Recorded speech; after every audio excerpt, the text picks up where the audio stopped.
Mickey Wright would have been 89 today. The LPGA legend died of a heart attack on February 17, 2020, 3 days after her 85th birthday. The fact that Wright's birthday fell on Valentine's Day seems fitting given that she possessed a golf swing that was so universally loved. Ben Hogan considered it the best in golf. When Wright died, she left her entire estate to her beloved USGA, and asked that her ashes be placed beneath the bay window of the Mickey Wright Room, which opened in 2012. Wright never visited the room but kept a scrapbook of articles that were written about it. The legend of Wright grew because she was both immensely talented and private. Here are 5 things to love about one of golf's great treasures. Wright was a meticulous person, charting everything from her calorie intake to a stock's performance. She left behind stacks of ledgers with hand-drawn graphs. The USGA packed up Wright's desk and took it to Far Hills, including the adding machine, a lamp and a 2014 Curtis Cup mousepad. Wright filled up notebooks with swing thoughts and kept dozens of VHS tapes of her golf highlights. She even had a professional studio preserve certain clips, giving future generations priceless footage. She left nothing to chance, even stockpiling her favorite lipstick, Revlon's Love That Pink, in case they quit making her shade. No one has more victories in a single season than Wright, who won 13 times in 1963.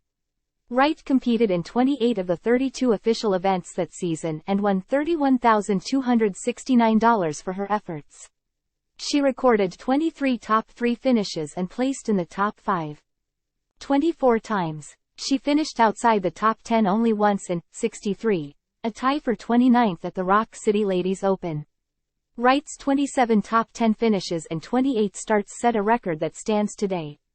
The USGA named the U.S. Women's Open medal after Wright in 2020 to mark the 75th anniversary of the championship. Wright joined Jack Nicklaus as the only players to have USGA medals named in their honor. Wright's 13 major victories ranks second only to Patty Berg's 15. While she shares the record for most U.S. Women's Open trophies with Betsy Rawls at 4, Wright is the only player in LPGA history to have won the KPMG Women's PGA, formerly known as the LPGA Championship, 4 times. She completed the career Grand Slam in 1962. The format Stanford player is also the only player in tour history to win 4 consecutive majors, though they spanned over the course of 2 seasons: 1961 U.S. Women's Open, 1961 LPGA Championship, 1962 Titleholders Championship, 1962 Western Open.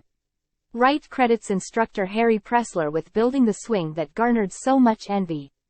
In 1949, Wright played the first Southern California Junior Girls Championship at San Gabriel Country Club, where Pressler was the head professional. At the end of the tournament, Pressler came up to Wright and said, "If you ever want to improve your swing, just give me a call."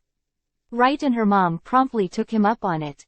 Pressler happened to be going to San Diego the next week and stopped by the Wrights' home. Mickey had her first golf lesson right there in the living room, and it lasted more than 2 hours.